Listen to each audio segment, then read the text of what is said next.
안녕하세요. LA의 정교수입니다. 구독과 좋아요 알람 설정은 영상 제작에 큰 힘이 됩니다. 자, 오늘 2부 영상 준비했는데요. 다뤄볼 주제는요. 자, 테슬라 실적에 문제가 있나라는 주제 다뤄보고요. 자, 그리고 엔비디아의 미래 전망도 한번 살펴보겠습니다. 자, 그리고 미국 항만 파업 장기전으로 가나라는 주제도 다뤄보고요. 그 외 테슬라 소식과 미국의 매크로 상황 두루두루 살펴 시간 갖도록 합니다. 자, 우리 먼저요, 이 Fear and Greed Index, 공포와 탐욕 지수 한번 살펴보겠습니다. 자, 지금 숫자 보니까요, 68을 가리키고 있어요. 68은 어제보다 한 포인트 더 내렸습니다. 자, 그 전에는, 이 75까지 가면서 Extreme Greed까지 가지 않았습니까? 자, 그런데 바로 지금 이스라엘 사건 터지고, 또 미국 국내에 항만 파업 터지고 하니까 바로 밀렸습니다. 그리고 오늘도 한 포인트 더 밀렸습니다. 물론 여전히 그리드 상태, 욕심 구간에 있지만 투자들이 지금 염려하는 부분들은 이스라엘 문제가 확전될 것인가, 그리고 이제 이 항만 파업이 장기적으로 갈 것인가. 자, 그거 굉장히 지금 우려스럽게 보고 있죠. 그러나 그렇다고 해서 막 이 현재 투자 마음이 막 식었대거나 그런 건 아니죠. 여전히 욕심 구간에 있으면서 지켜보고 있는데 혹시나 막 크게 번지지 않는 이상은요. 자, 지금 이 흐름이 다시금 분위기가 좋아질 수 있는 거거든요. 지금 10월 달, 11월 달이 이 땡스기빙이 들어가거든요. 선거도 끝나요. 근데 추수감사절이 들어갑니다. 그때 어마어마한 매출과 그때가 가장 그 매출이 많이 일어나는 시기거든요. 그래서 11, 12 크리스마스 때까지가 미국은 정말 좋아요. 이 소위 말해서 이 3개월이요. 10월, 11월, 12월이. 그래서 보통 11월, 12월 주식은 원래 항상 좋았죠. 자, 아무튼 지금 투자들은 지금 관망 중에 있습니다. 그래서 주식 시장도요. 지금 현재는 또 횡보 분위기가 많을 거예요. 조금 올라봐야 그리고 또 좀 이따 내리고 왔다 갔다 하면서 하다가 결국은 어떤 좋은 사인들이 나타나지 않습니까? 그러면 주가가 다시 한번 변동을 크게 가져갈 수 있는 상황입니다. 자, 우리 선물 시장과 오일 가격 10년 물금리도 체크해 보면요. 현재 선물 시장도 현재 분위기 좋진 않죠? 전체가 마이너스입니다. 자, 다우 0.13 살짝 빠지고 있고요. S&P 0.16 조금 빠지고 있습니다. 나스닥도 0.27 뭐 이 정도면 크게 빠지는 거 아니죠. 자, 아무튼 지금 이게 바로 앞에 설명한 것처럼 이스라엘 사건, 그리고 지금 이 항만 파업이 영향을 주고 있다고 보면 됩니다. 그런 것들이 없다라면요. 아마 10월 1일, 2일부터는 흐름이 좋게 나타날 수 있었거든요. 자, 그러나 너무 걱정할 필요 없습니다. 매크로 이슈들은요, 언제나 오래 가지 않는다는 걸 기억해야 됩니다. 자, 그리고 오일 가격도 지금 이스라엘 이 확전 여부 때문에 70일까지 오른 상태입니다. 자, 그게 아니면 이거 다시 내려가겠죠? 10년 물금리는 계속 뭐 비슷합니다. 3.7에서 머물러 있다는 점. 이거 연말쯤 되면 한 3.5까지 내려가지 않을까 예상되어지고 있어요. 자, 지금부터는요, 월가의 핵심 뉴스 살펴보면서 전체 매크로 환경 체크해 보겠습니다. 자, 가장 먼저 살펴볼 소식은요, 자, 이 항만 파업 얘기인데요. 자, 굉장히 지금 재미난 분석 나오고 있어요. 자, 이 항만 파업에 있어서 이 바이든 행정부가 어떠한 태도를 취할 것인가, 대통령이 개입할 것인가, 안 할 것인가, 이 부분이 굉장히 중요한 관심사였습니다. 자, 여러분들 다들 아시다시피 바이든 행정부는 이 노조의 절대적인 지지를 힘입어가지고 당선되지 않았습니까? 그게 사실은 이 바이든 행정부의 다음 투표 있죠. 이 트럼프와 맞서서 해리스가 표를 얻을 때도 이 노동조합들의 표가 절실한 겁니다. 자, 그러다 보니까 노동조합의 눈치를 안 볼 수가 없는 거잖아요. 그러니까 이 입장에서 굉장히 쉽지 않은 그런 자세가 나올 수 있는 거거든요. 자, 과거에는 우리 그 자동차 파업 있을 때는요, 바이든이 직접 노동자 편에 서가지고 그때 이제 스트라이크 하는데, 소위 파업하는데 동참해서 그들을 위한 발언을 해주고 그러지 않았습니까? 자, 그때 사실은, 이 자동차 노조 위원장도요, 바이든에 대해서 우리가 이제 다음번에는 아직 투표할지 안 할지 모르겠다. 이런 식으로 정치적인 제스를 취하거든요. 그러니까 바이든 쪽에서는 소위 말해서 똥줄이 타는 겁니다. 자, 지금 이번에도 마찬가지 케이스죠. 지금 이 항만 쪽에서 파업을 한다? 자, 이거는 사실은 지금 바이든 쪽에서는 no-win situation이죠. 이건 승자도 패자도 아닌 애매모호한 지금 상황인데, 자, 초록색으로 하이라이트 보시기 바랍니다. 자, 지금 바이든이요, 뭐라고 했냐면, 이번 파업에 자기가 참여하지 않을 거라고 얘기했습니다. 내가 직접 개입해서, 이번에는 바이든 대통령으로서 직접 개입해서 이 문제를 내가 직접 해결하겠다? 그렇지 않을 거다. 그렇게 행동하지 않을 거라고 얘기를 했습니다. 자, 이게 왜 그럴까요? 이 부분에 대해서는요, 너무나도 애매하죠. 왜냐하면은, 지금 이 바이든 입장에서는요, 이 정치적인 계산이 깔려 있는 거죠. 지금 현재 표를 이들에게 얻어야 되니까 만약에 어설프게 개입해가지고 노동조합에게 야 그만 좀 하자, 야 지금 우리 그만 좀 해서 적당히 하고 가자 그러면 노동조합에서 굉장히 예민하게 반응하겠죠. 근데 그 반대로요, 지금 노동조합을 저렇게 내버려 두면요, 이게 지금 일주일, 2주일, 자 3주, 4주, 한 달 이상 가잖아요. 그 장기간으로 가는 거잖아요. 미국 경제에 굉장히 데미지를 줄 수가 있어요. 자, 그렇게 되면 지금 대선에 승리를 하기 위해서는 경제가 좋아야 되는데 굉장히 어려운 상황에 직면하게 되는 겁니다. 그 경제가 안 좋아져요. 이것 때문에 경제가 치명타를 입어요. 그렇게 되면요, 결국 바이든 이 민주당이 대선이 될 수가 없는 상황이에요. 무조건 경제는 좋게 나와야 되거든요. 주식시장도 마찬가지고요. 그러다 보니까 이러지도 저러지도 못하고 있는 그런 상황입니다. 자, 그리고 파란색으로 아래쪽에 하이라이트한 거 보시기 바랍니다. 지금요, 노동조합이 이번에 임금 상승을 어마어마하게 요구했습니다. large wage increase거든요. 이게 지금 그저께도 제가 설명해 드렸지만, 이 정부에서는요, 이 앞으로 6년간 50% 인상을 해주겠다. 그 말은 결국 1년에 한 8% 정도 인상이란 말이거든요. 이걸로 만족을 못 하겠다라는 거예요. 자, 지금 노동조합은 그걸 거절했거든요. 자, 노동조합은 더 큰 걸 요청하고 있는 겁니다. 지금 미국 경제도 많이 좋아지고 많이 올랐으니 기업들도 좋아졌으니까 우리에게 임금 상승 크게 해달라고 통 크게 요청하고 있는 중이죠. 자, 그런데 만약에 임금이 이렇게 급하게 많이 오르게 되면요, 어떻게 되겠습니까? 연준이 지금 현재 인플레이션을 막고 있는, 지금까지 성공적이었잖아요. 근데 막고 있는 이 노력에 찬물을 끼얹게 돼요. 자꾸 임금이 너무 많이 올라가면요, 어떻게 돼요? 씀씀이가 커지겠죠. 그러니까 그 씀씀이 큰 걸로 자꾸 소비를 하니까 인플레가 안 잡히는 거죠. 그러니까 지금 이 이중 삼중적으로 이렇게 고민이 있는 겁니다. 지금 이 노동조합에게 좀 그만 좀 하자, take your time 하면서 take it easy, 야야야 적당히 하자 하니 노동조합의 표를 잃을까봐 지금 걱정이 되고요. 그 반대도 지금 걱정이죠. 지금 현재 만약에 파업이 지속된다, 이렇게 돼서 그럼 경제가 어려워져가지고 또 대선도 어려워지는 거고, 그러니까 이러지도 저러지도 못하는 지금 뭐 노윈 상태라는 거예요.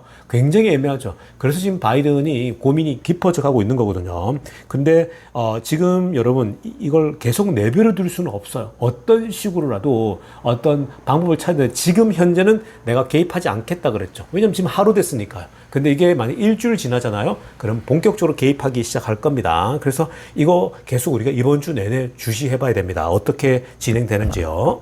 자, 다음으로 살펴볼 소식은요, 일본 소식 들여다보겠습니다. 자, 일본 소식을 살펴보는 이유는요, 자, 일본의 엔캐리 자금이 소위 빠져서 미국 주식에 영향을 줄 수 있는가, 이런 부분들을 전체적으로 우리가 조망하기 위해서 계속 일본을 살펴보고 있고, 뭐 중국도 마찬가지죠. 또 중국의 내수나 이런 것들이 전체와 다 연결되어 있다 보니까 살펴보는 겁니다. 자, 일본 좀 보면요, 자, 지금 일본이 이번에 이 엔화가요, 역대급으로 빠졌거든요. 하루 만에 빠지는 건요, 지금 뭐 2022년도 이후로 가장 크게 빠지는 모습을 보이고 있습니다. 그 이유가 뭐냐면요, 이번에 새롭게 일본의 프라임 미니스터, 일본 총리가 된 이시바의 발언이 화제가 됐거든요. 이시바가 이제 당선되고 나서요, 뭘 얘기했냐면 더비시적인, 즉 아주 비둘기적인 발언을 했습니다. 그러니까 뭐라고 했냐, 지금 보시면요, 이 금리 인상에 대해서 뭐라고 했냐면, 지금 핑크빛으로 하려면 보면요, 가운데 부분에, 자, 지금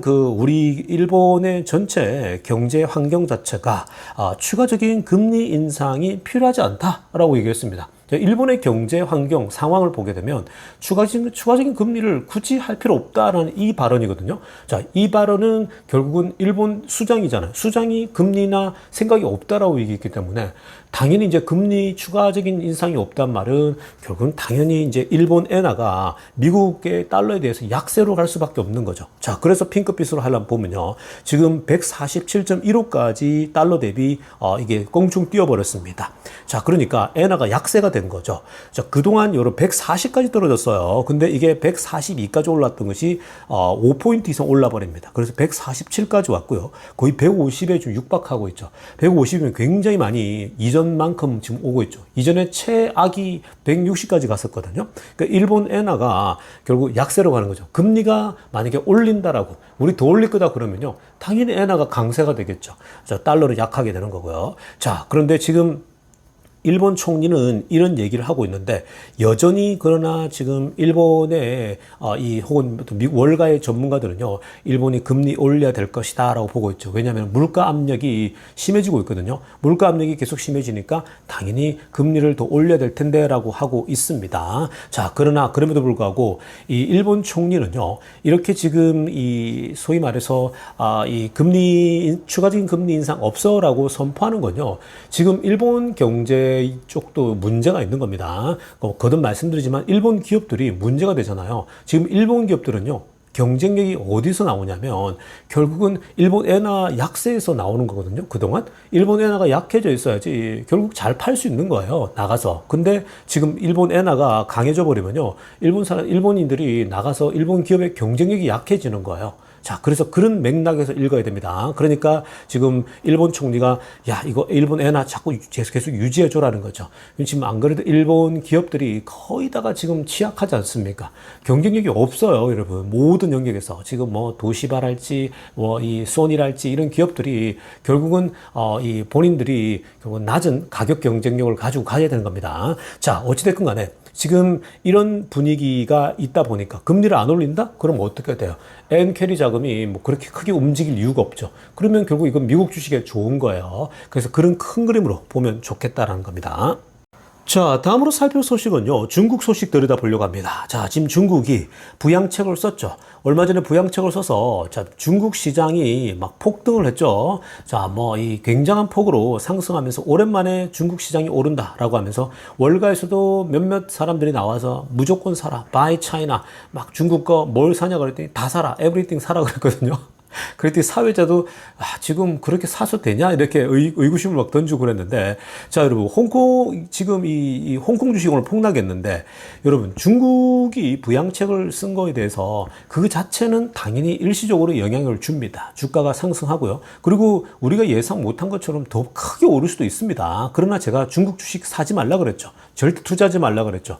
그건 항상 이 확실성이 없기 때문에, 늘 그 정책적인 불확실성이 있기 때문에 사면 안 된다고 말씀드렸습니다. 자, 그냥 중국 주식 가지고 단타 칠 사람들, 이게 전문가들이나 할 것이지 개인들은요, 절대 중국 주식 하지 마세요. 자, 어찌됐건 오늘요, 중국의 이 스티뮬러스 랠리, 즉 부양책으로 인해서 랠리가 서서히 힘이 빠지고 있다.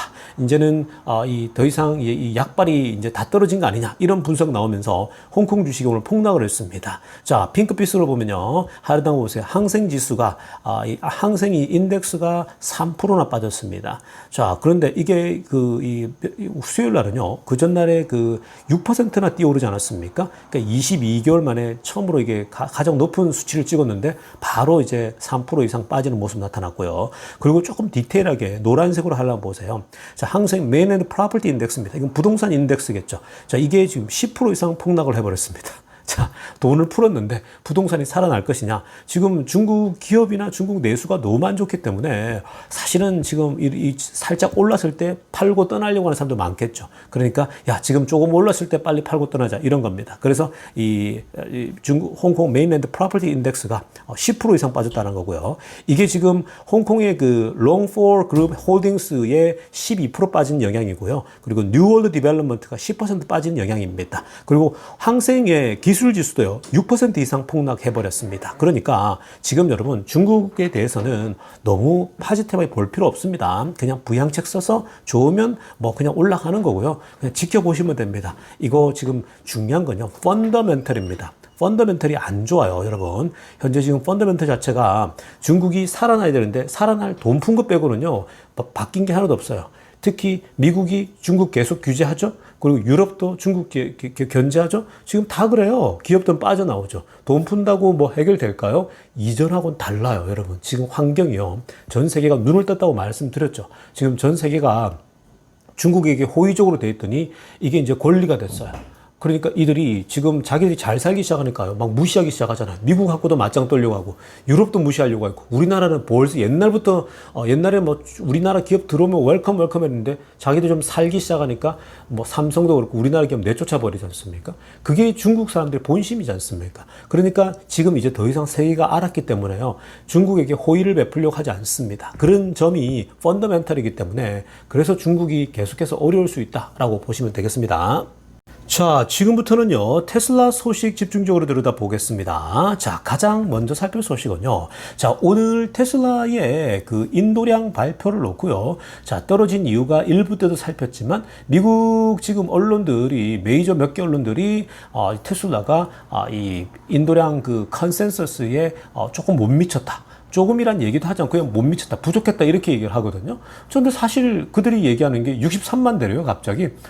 그래서 그 이제 이 통계를 조합하는 부분에 있어서 뭐 이런 질문하신 분도 계신데요. 그게 이제 기관마다 조금씩 달라요. 그러니까 예를 들면 이 보통 지금 현재 시중에 테슬라를 투자하고 있는 사람들이 목표 이 인도량을 다 올려놓거든요. 이제 그런 걸 이 전체 다 계산하는 건데 어떤 기관들은 한두 기관을 빠뜨리기도 하고 어떤 기관들은 또 어떤 걸 추가하기도 하고 이러다 보면요. 조금씩 그게 차이가 나는 거예요. 그래서 보통 우리가 이 알기로 62만 대로 보고 있었는데 뭐 갑자기 63만 대라고 하면서 이제 나온 거거든요. 자, 그러다 보니까 63만 대에도 사실은 뭐 몇백 대 조금 부족했던 거죠. 자, 그걸 가지고 뭐 표현은요. 뭐 약간 미스했다 이렇게 하지도 않아요. 그냥 부족했다 이렇게 던져버리거든요.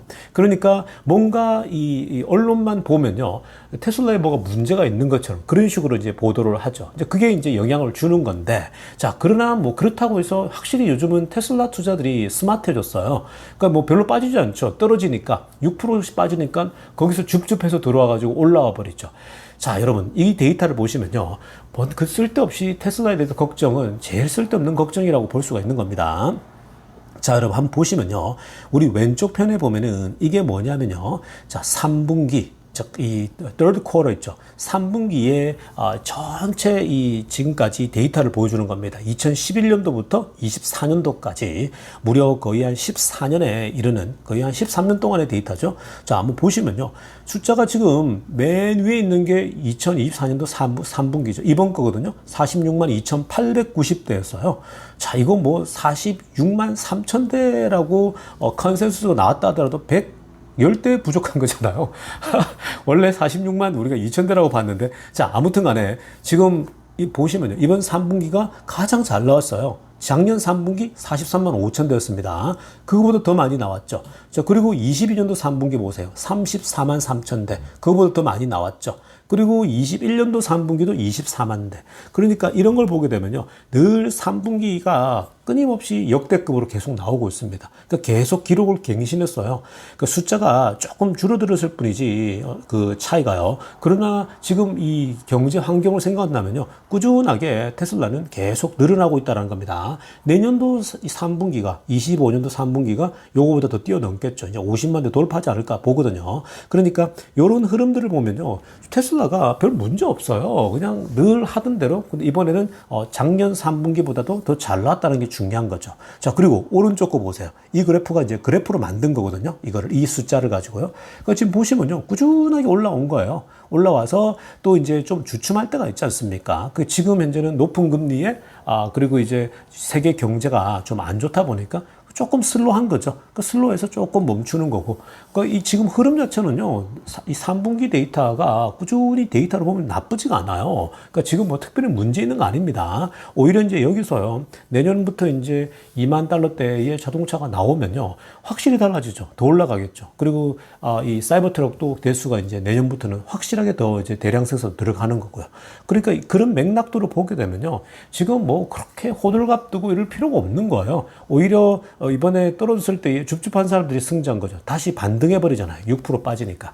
그래서 혹시나 또 내일 또 빠지면요. 만약에 5% 이상 빠진다? 그럼 더 줍줍해버리는 거죠. 그래서 그런 흐름들을 가져가면 될 것 같고요. 특별한 문제, 아무 이슈도 없어요. 그냥 똑같아요. 우리가 늘 그전에 살폈듯이 흐름은 계속 테슬라 흐름으로 계속 가고 있다라고 보시면 되겠습니다. 자, 테슬라 에너지 데이터도 다시 한번 보겠습니다. 자, 여러분, 이 막대 그래프를 보시면요. 지금 테슬라 에너지가 연간 어떻게 흐름을 보여주고 있는지를 우리가 잘 살펴볼 수 있는데요. 여러분 보십시오. 테슬라 에너지가 얼마나 지금 성장하고 있는지. 메가팩과 파워월 다 종합한 거거든요. 지금 보시면 2019년도부터요. 꾸준하게 올라가는 게 보이죠. 매년. 그러니까 19년도, 20년도, 21년도까지 흐름 좋았죠. 근데 22년도부터 폭발합니다. 22년도 좋았고요. 23년도 작년 정말 좋았죠. 자, 그런데 24년도 지금 아직 3분기도 안 끝났습니다. 여러분, 이제 3분기 이제 끝난 거예요. 여기 지금 4분기도 안 붙었어요. 여기에 4분기가 달라붙으면 어떻게 되겠습니까? 이번 24년도 정말 이 역대급이 되겠죠. 그러니까 23년도에 거의 2배 가까이 뛴다고 보면 돼요. 그러니까 여러분 지금 이 그래프를 보면요. 연간으로 비교해 보면 테슬라 이 지금 이 메가팩과 에너지가요. 굉장히 큰 속도로 지금 빠르게 성장하고 있는 겁니다. 그러니까 지금 뭐 언론에서 자꾸 흠집 내려고 쓸데없는 얘기도 하고 있는데요. 다 의미 없습니다. 이 데이터가 다 증명하는 거거든요. 지금 이번에 이제 파란색이 4분기예요. 이번 4분기 여기에 더 올라갈 거 아니에요. 그러면 여러분 얼마나 늘어나겠습니까? 지금 3분기까지 했는데 작년을 다 뛰어넘고도 남은 거죠. 사실 2분기까지만 하더라도 작년을 거의 육박하는 그죠? 작년 데이터에. 근데 여러분 내년에는 공장 세워져서 1분기부터 생산 들어가잖아요. 이 테슬라 상하이 공장이요. 그러면 당연히 이건 더 올라가겠죠. 그리고 파워월도 지금 계속해서 빠르게 늘어나고 있고요. 그러니까 지금 테슬라의 쌍두마차 자동차 꾸준하게 성장해 왔고요. 그리고 지금 이제 에너지도 너무 좋잖아요. 그러니까 지금 걱정할 거 없습니다. 여기 이제 여러분 뭐 2만 달러대 자동차 그리고 자율주행 로봇택시 이번에 10월 10일 이벤트 중요하죠. 그리고 자율주행의 흐름들 이런 것들이 굉장히 중요하니까 뭐 지금 다 쓸데없는 얘기들 뭐 그렇게 나오진 않지만요. 이번에는요. 그러니까 쓸데없이 뭐 너무 걱정할 필요 없는 그런 수준이다. 테슬라 굉장히 선방했다라고 보시면 되겠습니다. 자, 다음으로 살펴볼 소식은요. 자, 지금 인공지능 산업에 대해서요. 오늘 데나이브스가 굉장히 중요한 얘기였습니다. 특히 엔비디아를 중심으로 얘기했어요. 자, 여러분, 이 엔비디아에 대한 얘기는요. 결국 테슬라와도 다 연결되어 있다고 보시면 됩니다. 자, 오늘 이 데나이브스가 인터뷰에서요. 어떤 얘기를 했냐면 This AI revolution is still the first inning이라고 했습니다. 자, 정말 멋진 표현이죠. 지금 우리가 AI 혁명, AI 지금 산업화에 대해서 자꾸 사람들이 끝물이다, 다 왔다, 거품이다, 뭐 버블이다 이런 얘기를 하잖아요. 정말 바보 같은 소리입니다. AI는요, 이제 시작한 거예요. first inning에 불과하다라는 겁니다. 지금 이제야 1이닝에 들어왔다고 합니다. 여러분, 지금 그 first inning 야구를 표현을 썼는데요. 이분도 지금 이 다저스 야구와 지금 이제 그 디비전 시리즈 가을 야구가 진행되고 있지 않습니까? 여러분, 제가 영상이 요즘 조금 늦어지거나 지금 할 수 있습니다. 제가 요즘 야구 보느라 야구에 푹 빠져가지고요. 원래 영상 만드는 시간에 보통 지금 이제 야구를 보다 보니까 혹시나 빠질 수도 있습니다, 여러분. 근데 지금 요즘 제가 지금 자꾸 늦어지다 보니까 굉장히 지금 이 상황이 이제 몰리는데 야구가 지금 이제 이번 주 토요일부터 또 이 디비전 시리즈가 시작하거든요. 여러분 야구 안 좋아하시죠? 메이저리그? 그러니까 저는 야구를 워낙 좋아해서 이번에 지금 토요일 날이요. 이 디비전 시리즈 표도 끊어놨습니다. 굉장히 비싼데요. 자, 아무튼 디비전 시리즈 이번에 다저스와 샌디에고가 또 합니다. 샌디에고에 김하성 선수가 있잖아요. 저는 이제 이 다저스를 응원하니까 LA에 이 오타니와 또 이 지금 너무 잘하잖아요. 자, 아무튼 이번 토요일 날 이 야구를 또 지금 이 표를 직접 끊고 또 지인들과 함께 가기로 했거든요. 너무 지금 기대가 됩니다. 아마 토요일 날 영상을 제가 만들 수 있을지 모르겠습니다. 하나 만들고 2부는 없지 않을까 생각드는데. 자, 아무튼 간에 여러분, 그때 제가 영상 좀 찍어서 그때 또 영상에 제가 아마 주일날 영상 때나 올려드리도록 할게요. 야구 영상이요. 자, 아무튼 간에 여러분, 지금 이 AI 혁명이요. 지금 이제 first inning이라는 거요. 이제 첫 번째 시작했다라는 겁니다. 1이닝이면요. 9이닝까지 야구가 있잖아요. 이제 시작이라는 거예요. 지금 자꾸 어설픈 사람들이 나와서 이거 뭐 거품이다 그러는데 말도 안 되는 소리를 하는 겁니다. AI가 지금 여러분 확장되려면요. 지금 뭐 이 한계가 없어요, 지금요. 지금 확장될 거 보니까 엔비디아 주가가 크게 오른 것 때문에 뭐 이제 거품이다 이러는데 전혀 그렇지 않습니다. 엔비디아 자체도 펀더멘털이 너무 좋다고 말씀드렸죠. 자, 그런데 오늘요. 이 데나이브스가요.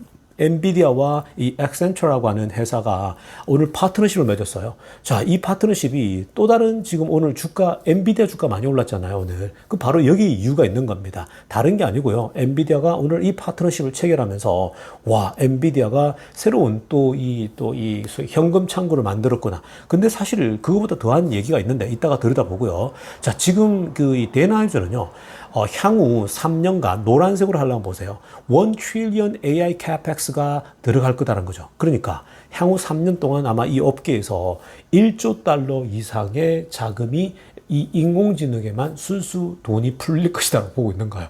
여러분 어마어마하죠. 1조 달러면요. 지금 테슬라 시가총액 이상 맞먹는 겁니다.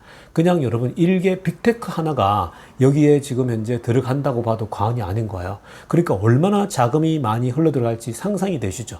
지금 이거는요. 당연히 상승할 수밖에 없는 거예요. 인공지능 관련된 쪽은요. 당연히 오를 수밖에 없겠죠. 자, 그리고 지금 이 AI 혁명이라고 하는 거, 지금 이 AI 혁명이라는 게요, 지금 젠슨 황이 이끌고 있잖아요. 그리고 엔비디아가 이끌고 있잖아요. 당연히 AI 혁명은 젠슨 황과 엔비디아가 이끌기 때문에 엔비디아는 계속 지속적으로 상승할 수밖에 없다라고 나오는 거죠. 자, 그리고 오늘 엔비디아의 CEO 젠슨 황이 이 파트너십에 의해서 어떤 얘기를 했냐면, 자, 제가 초록색으로 별 붙인 거 한번 보세요. The demand for Blackwell is insane이라고 합니다. 지금 이 엔비디아가 준비하고 있는 바로 블랙웰이라고 하는 차세대 가장 최근에 만든 이 칩이죠. 이 칩에 대한 수요가요 미쳤다라고 합니다. 그냥 미친 수요라고 하는 거예요. insane이라는 거예요.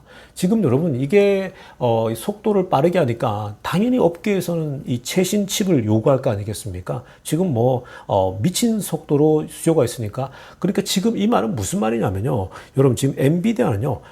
향후 계속 몇 년간 계속 좋을 거예요. 그러니까 너무 지금 엔비디아 주식이 고점이니 이런 소리 하지 말, 이런 소리 들을 필요 없습니다. 지금 여러분 시장 자체가 워낙 좋기 때문에 엔비디아의 지금 이 전체 산업에 현재 퍼지고 있는 이 AI는요, 이제 시작이기 때문에 여전히 엔비디아 칩은 많이 필요하죠. 지금은 빅테크 중심으로 좀 많이 들어가지 않았습니까? 근데 전 산업에 다 들어간다고 말했죠. 근데 지금 소위 대나이도요, 이제 1이닝이고 앞으로 2, 3, 4, 5, 온 산업에 다 투입되기 때문에 정말 이거는 상상 불가의 그런 어떤 일들이 일어날 수 있다는 겁니다. 그러니까 이 인공지능 관련돼서는요, 결국 테슬라가 이제 인공지능의 열매를 또 보여줄 거 아니에요. 그래서 사실 테슬라가 인공지능을 가지고 가장 현실에 적용하는 자율주행, 로보택시, 또 로봇까지.